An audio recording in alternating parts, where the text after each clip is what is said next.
اعوذ باللہ من الشیطان الرجیم بسم اللہ الرحمن الرحیم ربی اشرح لی صدری ویسر لی امری واحلل عقدۃ من لسانی یفقہوا قولی لا تحرک بہ لسانک لتعجل بہ ان علینا جمعہ وقرآنہ فاذا قرأناہ فاتبع قرآنہ ثم ان علینا بیانہ۔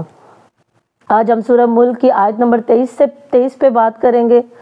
اس میں اللہ تعالیٰ نے حواس خمسہ کے اوپر بات کی ہے، یعنی جو ہمارے جن حواس سے ہم جو 5 حواس جن سے ہم سونگنے کی حس، ہماری دیکھنے کی، ہماری سننے کی، تو اس میں اللہ تعالیٰ نے فرمایا قل هو الذی انشأکم، وہی ہے جس نے تم کو پیدا کیا، وجعل لکم السمع والابصار والافئدہ، اور تمہارے لیے کیا بنایا؟ تمہارے لیے کان بنائے، والابصار اور دیکھنے کے لیے آنکھیں بنائیں، والافئدہ اور تمہارے لیے کیا؟ دل بنایا۔ قلیلا ما تشکرون، تم تھوڑے ہی لوگ ہو جو شکر کرتے ہو۔ یعنی آپ دیکھیں کہ اگر ان نعمتوں پہ ہم غور کریں تو کوئی انسان ان کے بغیر ایک لمحہ کے لیے بھی اپنی زندگی کو آگے بڑھانے کا سوچ نہیں سکتا۔ ایک آنکھ میں ہلکا سا انفیکشن ہو جائے یا کان میں کوئی مسئلہ ہو جائے یا کوئی بھی آپ کے ان اعضاء میں مسئلہ آ جائے تو آپ جو ہے تھوڑی دیر کے لیے بھی اپنی زندگی کو آگے نہیں چلا پاتے، سروائیو نہیں کر پاتے۔ اور یہی اعضاء جو ہیں اگر کافروں کے حوالے سے دیکھا جائے تو اللہ تعالیٰ نے کہا ہے کہ لہم قلوب لا یفقہون بہا، ان کے دل ہیں لیکن وہ اس سے سوچتے نہیں ہیں، سمجھتے نہیں ہیں۔ وَلَهُمْ أَعْيُنٌ، یہ سورہ انعام میں اللہ تعالیٰ نے فرمایا کہ وَلَهُمْ أَعْيُنٌ لَا يُبْصِرُونَ بِهَا، آنکھیں ہیں لیکن وہ ان سے دیکھتے نہیں ہیں۔ وَلَهُمْ آذَانٌ لَا يَسْمَعُونَ بِهَا، اور ان کے کان ہیں ان سے وہ سنتے نہیں ہیں۔ اولئک کالانعام بل هم اضل، وہ ایسے ہیں کہ جیسے جانور بلکہ اس سے بھی زیادہ گمراہ۔ تو اسی طرح سورہ حج میں اللہ تعالیٰ نے فرمایا فَإِنَّهَا لَا تَعْمَى الْأَبْصَارُ وَلَكِنْ تَعْمَى الْقُلُوبُ الَّتِي فِي الصُّدُورِ، کہ آنکھیں اندھی نہیں ہوتی، دل اندھے ہوتے ہیں جو سینوں میں ہیں۔ تو پتہ کیا چلا کہ ہمارا جو سارا نظام ہے، ہمارا جو سارا سسٹم ہے وہ کس سے چلتا ہے؟ دل سے چلتا ہے۔ اسی لیے نبی پاک صلی اللہ علیہ وسلم نے فرمایا کہ جسم میں گوشت کا ایک لوتھڑا ہے، اگر وہ بگڑ گیا تو سارا جسم بگڑ گیا، اگر وہ درست ہو گیا تو سارا جسم درست ہو گیا، اور وہ لوتھڑا کون سا ہے؟ وہ دل ہے۔ تو کیا پتہ چلا کہ انسان کا سارا نظام اس کے اوپر چلتا ہے۔ یہی وجہ ہے نا کہ آپ صلی اللہ علیہ وسلم نے فرمایا کہ حلال حرام واضح ہے لیکن ان کے درمیان جو ہے وہ بہت سی جو ہے شبہ پیدا کرنے والی چیزیں ہیں۔ تو جس نے اپنے آپ کو مشتبہات سے بچا لیا اس نے اپنے دین اور آبرو کو بچا لیا، اور جو ان میں مبتلا ہو گیا وہ بھی آخر حرام میں مبتلا ہو گیا۔ اور ہر بادشاہ کی ایک چراگاہ ہے اور اللہ کی چراہ گردہ اس کی حرام کردہ چیزیں ہیں۔ تو آپ دیکھیں حرام کی طرف مائل کون سا جسم کا حصہ کرتا ہے، کون سا حصہ ہے جو آپ کو کہتا ہے یہ دیکھنے کو دل کر رہا ہے یا یہ کھانے کو دل کر رہا ہے یا یہ چاہے وہ حلال کے ذریعے سے حاصل کیا جائے چاہے وہ حرام۔ دل نے جب کہہ دیا تو انسان اس کے تابع ہو کے وہ اس کی ایفرٹ شروع کر دیتا ہے، اس پہ کوشش شروع کر دیتا ہے، یہ دیکھے بغیر، یہ سمجھے بغیر، یہ جانے بغیر کہ یہ میرے لیے رائٹ وے ہے یا رونگ وے ہے، بس اس دل کے اتباع میں انسان جو ہے وہ شروع ہو جاتا ہے۔ اسی لیے آنکھیں اندھی نہیں ہوتی، دل اندھے ہوتے ہیں۔ پھر اسی طرح اگلی آیت میں فرمایا قل هو الذی ذرأکم فی الارض والیہ تحشرون، وہی ہے جس نے تم کو زمین میں پھیلایا اور اسی کی طرف تم جمع کیے جاؤ گے۔ اچھا، اب یہ زمین کے بارے میں ہم پہلے بھی اسی صورت میں پڑھ چکے ہیں۔ کیا ہم نے اس پچھلی والی آیت میں پڑھا؟ آیت نمبر 15 میں هو الذی جعل لکم الارض ذلولا، کیا بنایا؟ زمین کو تمہارے لیے تابع کیا۔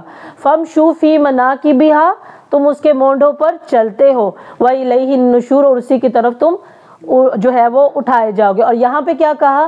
وہی ہے جس نے انسان کو بنایا اور پھر زمین میں پھیلا دیا، یعنی پوری دنیا میں جو ہے انسان کہاں پھیلے ہوئے ہیں؟ اسی زمین کے اوپر، اسی پہ جو ہے اللہ تعالیٰ نے هو الذی مد الارض، زمین کو پھیلایا، اور وَأَلْقَى فِي الْأَرْضِ رَوَاسِيَ، اور اسی میں پھر پہاڑ بھی بنا دیے کہ ان تمید بکم، کہ وہ تم پر جو ہے وہ ایک طرح ڈھلک نہ جائے، اس کے بیلنس کو برقرار رکھنے کے لیے اس میں اللہ نے پہاڑ رکھ دیے۔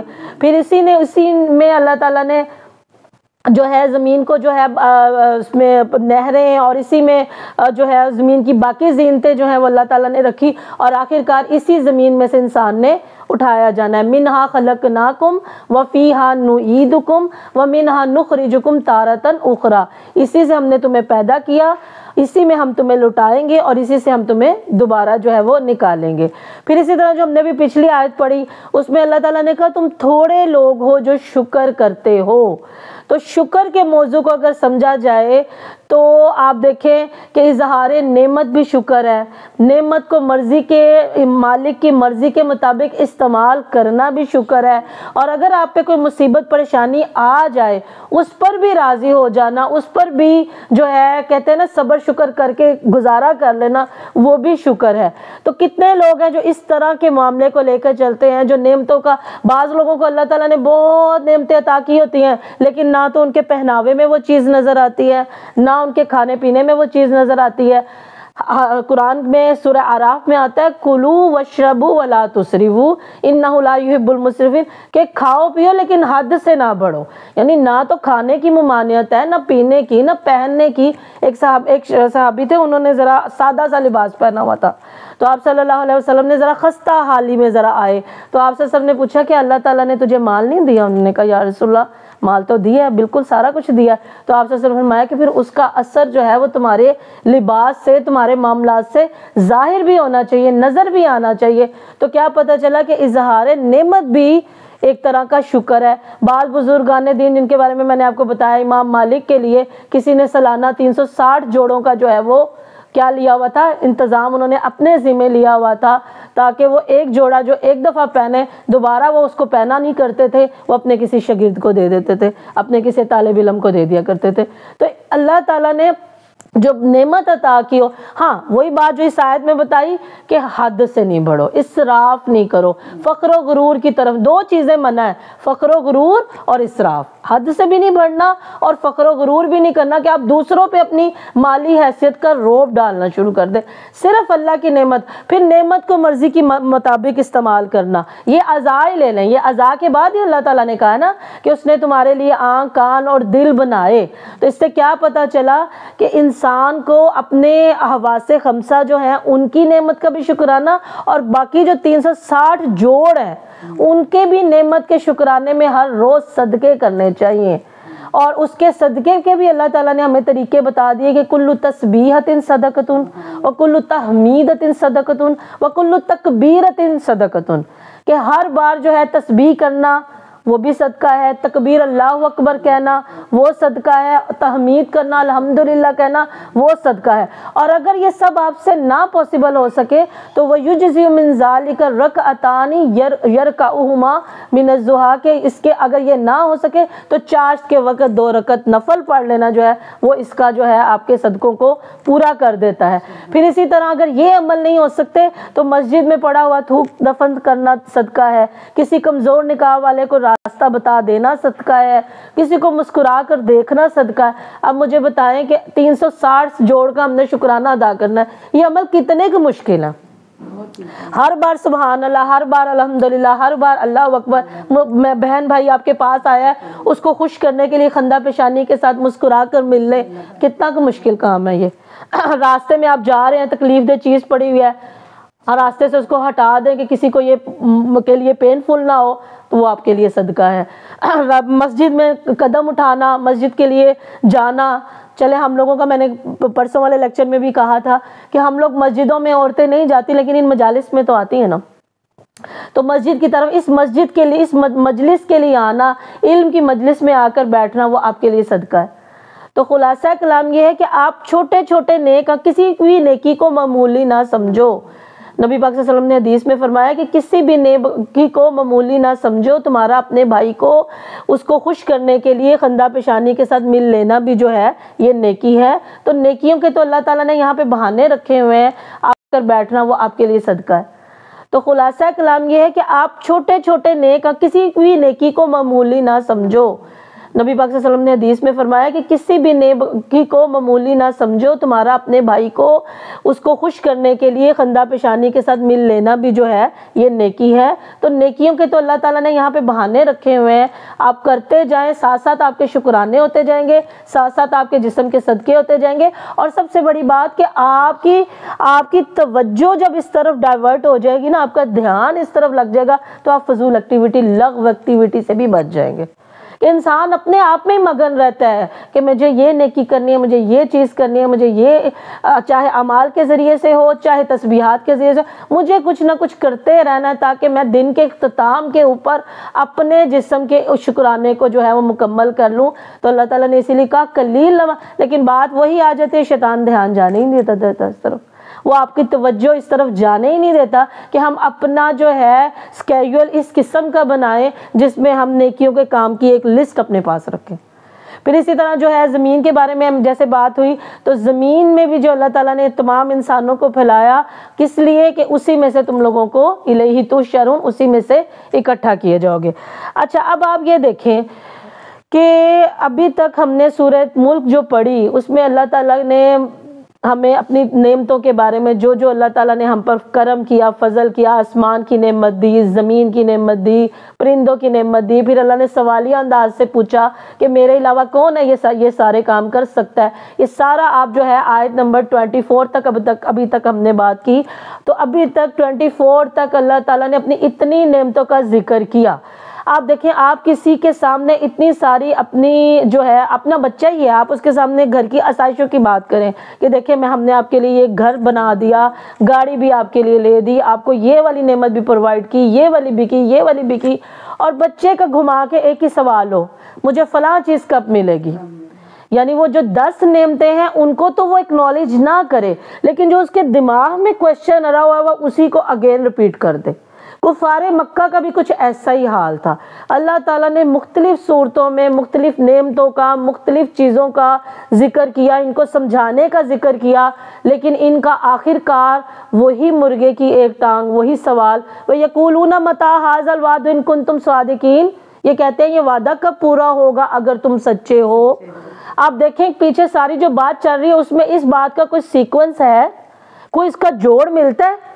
ابھی تک ہم نے جو 24 آیات پڑھی اس میں اللہ کی بات، تھوڑا سا ہم اس کو ریکال کرتے ہیں، ساتھ ہی ہماری جو ہے پیچھے سے ایک طرح سے ریویو بھی ہو جائے گا کہ اللہ تعالیٰ نے اپنی شان بیان کی، سٹارٹ جب لیا سورج سے کہ وہ برکت والا ہے، وہ جو ہے تو اس کے ہاتھ میں بادشاہت ہے، وہ ہر چیز کو پر قادر ہے، پھر اس نے زندگی اور موت بنائی سب سے پہلے تاکہ وہ تمہیں آزمائے کہ تم میں سے کون اچھا عمل کرتا ہے، پھر اس نے تمہارے لیے آسمان بنایا اور آسمان میں کسی قسم کی کوئی خرابی نہیں رکھی، اور چیلنج دیا کہ فرجع البصر هل ترى من فطور ثم ارجع البصر کرتین ينقلب الیک البصر خاسئا وهو حسیر، نگاہ لوٹ آئے کہ نامراد ہو کر اور اس میں تھکی ماندی ہوگی، اس میں کوئی عیب نظر نہیں ہے۔ پھر آسمان دنیا کو وَلَقَدْ زَيَّنَّا السَّمَاءَ الدُّنْيَا بِمَصَابِيحَ، ستاروں کی زینت سے جو ہے وہ آراستہ کیا۔ یہ تمام نعمتیں بیان کرنے کے بعد اللہ تعالیٰ نے کہا کہ جو انکار کر، اور انہی ستاروں کو وَجَعَلْنَاهَا رُجُومًا لِلشَّيَاطِينِ، شیطانوں کو مار بھگانے کے لیے بھی استعمال کیا، اور ان کے لیے جو ہے بھڑکتی آگ کا بھی عذاب ہوگا۔ یعنی اس عذاب پہ بات ختم نہیں ہوگی، یہ جو پتھر پھینکے جائیں گے، یہ جو ستارے پھینکے جائیں گے، عذاب جو ہے وہ آخرت کا بھی ابھی ان کے وہ بھی ان کو ملے گا۔ پھر اس کے بعد جن لوگوں نے کفر کیا اپنے رب کے ساتھ، ان کے ساتھ جہنم کا عذاب ہے اور وہ بہت برا ٹھکانہ ہوگا۔ پھر اس سارا جہنم کا وہ بتایا کہ جہنم کس طرح کے معاملات میں ہوگی۔ یہ ساری چیزیں ذکر کرنے کے بعد اللہ تعالیٰ نے پھر زمین کی نعمت کا ذکر کیا، پھر ستارہ، یہ ساری جو بات ہو رہی ہے اس میں ہونا کیا چاہیے تھا؟ شکرانے کے الفاظ ہونے چاہیے تھے۔ یہ ساری نعمتیں سننے کے بعد کفار مکہ کی طرف سے کوئی ایسے الفاظ آنے چاہیے تھے کہ ہم اللہ پر ایمان لے آئے، ہم اب جو ہے وہ فرمانبرداری کی طرف جائیں گے۔ آپ دیکھیں ساری 23 آیات تک، 4 آیات تک نعمتیں ہی نعمتیں، اللہ کی نعمتیں ہی نعمتیں کنٹینیوسلی ایک کے بعد دو ساری چل رہی ہیں، اور ان کا آگے سے سوال کیا آتا ہے؟ یہ وعدہ کب پورا ہوگا اگر تم سچے ہو؟ وَيَقُولُونَ مَتَىٰ هَٰذَا الْوَعْدُ إِن كُنتُمْ صَادِقِينَ، یہ وعدہ کب پورا ہوگا اگر تم سچے ہو؟ تو کیا جواب دیا؟ قُلْ إِنَّمَا الْعِلْمُ عِندَ اللَّهِ، کتنا سادہ سا جواب ہے کہ دیکھو مجھے اس کا نہیں پتا، اس کا علم اللہ تعالیٰ کے پاس ہے۔ وَإِنَّمَا أَنَا نَذِيرٌ مُبِينٌ، میں تو صرف واضح واضح ڈرانے کے لیے آیا ہوں، سمجھانے کے لیے آیا ہوں، مجھے اس کا علم نہیں ہے۔ اور مزید بتایا کہ فَلَمَّا رَأَوْهُ زُلْفَةً سِیئَتْ وُجُوهُ الَّذِينَ كَفَرُوا وَقِیلَ هَٰذَا الَّذِی کُنتُم بِهِ تَدَّعُونَ، جس وقت وہ اس کو اپنے قریب آتا دیکھیں گے تو جو لوگوں نے کفر کیا ان کے چہرے بگڑ جائیں گے۔ اب دیکھیں کہ کسی کو سزا سامنے نظر آ رہی ہو تو اس کی کیسے خفتائیاں اڑ جاتی ہیں، کیسے اس کے چہرے کا رنگ فک ہو جاتا ہے، کیسے اس کی حالت فوراً سے چینج ہو جاتی ہے۔ تو اللہ تعالیٰ کہہ رہے ہیں کر لو جو کرنا، جب وہ سامنے آئے گا تب تم لوگوں کے چہرے جو ہیں وہ بگڑ جائیں گے، اور پھر کہا جائے گا یہ ہے جس کو تم مانگا کرتے تھے، اسی کا بار بار سوال کرتے تھے نا۔ اب یہاں تو ایک آسان سا ایک سمپل سا آنسر دیا کہ اس کا علم اللہ کے پاس ہے، جیسا کہ سورۃ اعراف میں بھی کہا گیا کہ کل انما علمھا عند ربی، اس کا علم کس کے پاس ہے؟ میرے رب کے پاس۔ لا یجلیھا لوقتھا الا ھو، اس وقت کو اس کے سوا کوئی بھی جو ہے وہ نہیں ظاہر کر سکتا، لیکن اس کی کچھ نشانیاں ہیں۔ ثقلت فی السماوات والارض، قیامت آسمان اور زمین پر بھاری ہوگی۔ لا تأتیکم الا بغتہ، اور وہ اچانک آ جائے گی۔ بس یہ دو باتیں ہیں کہ وہ بھاری بہت ہوگی، وہ مشکل مرحلہ بہت ہوگا، اور وہ اچانک سے آئے گا، وہ بتا کے نہیں آئے گا۔ پھر اسی طرح جب اس طرح کا سیم انہی الفاظ میں سورت جو ہے انبیاء میں بھی انہوں نے سوال کیا، سورت نمل میں بھی انہوں نے سوال کیا، سورت یونس میں بھی انہوں نے سوال کیا، اور سورت سبا میں بھی انہوں نے سوال کیا، ہر جگہ پہ ان کے سوال کا جواب جو ہے مختلف انداز سے دیا گیا۔ سورت جو ہے وہ نمل میں آتا ہے یقولون متی ھذا الوعد ان کنتم صادقین، تو اللہ تعالیٰ نے کہا ان سے کہو قل عسیٰ ان یکون ردف لکم، ہو سکتا ہے قریبی آ لگا ہو، بعض الذی تستعجلون، جس کا تم سوال کرتے ہو سکتا ہے کہ جس کے لیے تم جلدی میں چاہتے ہو وہ قریب ہی آنے والی ہو، تو اس کے لیے تیاری کرو، بجائے اس کے آنے کی، اس کے آنے پہ جلدی آنے پہ جو ہے وہ سوال اٹھاتے جاؤ کہ وہ کب آئے گی، جب آ جائے گی تو پھر جیسے اس میں کہا پھر چہرے جو ہیں وہ بگڑیں گے۔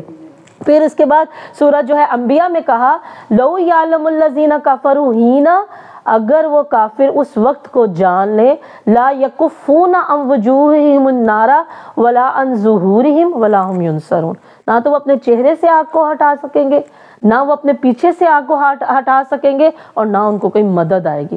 دیکھیں ان کے سوال پر کس طرح سے جواب دے کے ان کو سمجھانے کی کوشش کی گئی ہے۔ بل تأتیہم بغتۃ فتبہتہم، وہ اچانک سے آ جائے گی اور حیران کر کے رکھ دے گی۔ فلا یستطیعون ردھا، وہ اس کو لٹا بھی نہیں سکیں گے کہ وہ واپس لوٹ جائے، ولا ہم ینظرون، اور نہ وہ کہیں سے مہلت پائیں گے۔ لیکن پھر وہی بات ان کا، وہی سوال، اور سورہ یونس میں کہا قل لا املک لنفسی نفعا وضرا الا ما شاء اللہ، میں تو اپنے لیے کسی نفع نقصان کو کوئی اختیار نہیں رکھتا، میں تم لوگوں کو کیسے بتاؤں کہ وہ کب آئے گی۔ اور سورہ سبا میں فرمایا قل لکم میعاد یوم، ایک وقت مقرر ہے، لا تستاخرون عنہ ساعۃ ولا تستقدمون، نہ تو تم مجھ سے آگے بڑھ سکو گے نہ پیچھے جا سکو گے۔ تو برائے مہربانی اس کی تیاری کرو، بجائے اس کے کہ مذاق اڑانے کے لیے، تمسخر کرنے کے لیے، ٹھٹے کرنے کے لیے اس کا بار بار سوال کرو، اس کی تیاری کرو، اس سے ڈر جاؤ، وہ بہت سخت ترین کٹھن ترین مرحلہ ہوگا، تو اس سے اللہ کی پناہ میں آ جاؤ۔ وآخر دعوانا ان الحمد للہ رب العالمین۔